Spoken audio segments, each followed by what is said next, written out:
we will not sell a share of Tegutek. We love it. We'd rather sell we'd rather sell a member of our own family.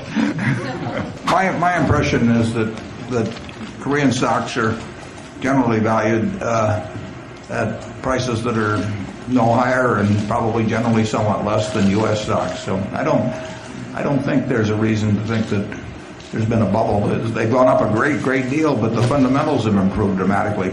The answer is they've gone up a great deal because they were far too cheap a few years ago. Now, bear in mind that 4 years ago, just in terms of my personal portfolio, I was looking all over the world to just invest money, and I ended up with practically all Korean stocks in my own personal portfolio, aside from Berkshire Hathaway stock. I know you avoid technology stocks, but have you ever considered buying into any internet companies like Google, maybe? Unfortunately, I wasn't that smart. I know the fellows that run Google pretty well, and we do a lot of business with them at Geico. We buy a lot of keywords from them. It's not hard to see that Google is a phenomenal company, but Google is valued at about $200 billion in the market now. So to make 14% a year, Google has to be valued at $400 billion in 5 years. It may very well be. It may be valued at $500 or $600 billion, but I'm not smart enough to figure that out. They have in tech, you get change, and the question is who is the best at predicting change.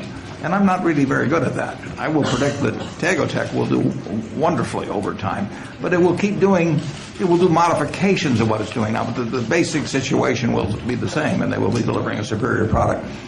There are all kinds of people that would love to take away Google's business from them. They're going to have a tough time doing it.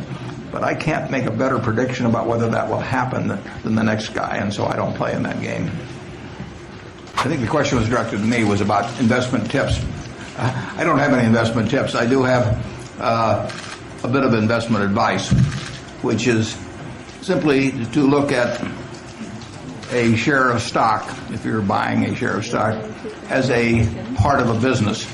In other words, it's not some little thing that it has a chart where the price goes up and down, or the volume, or people talk about it on television or anything like that. You want to look at it as part of a business. And when we bought POSCO, for instance, it had about 90 million shares outstanding.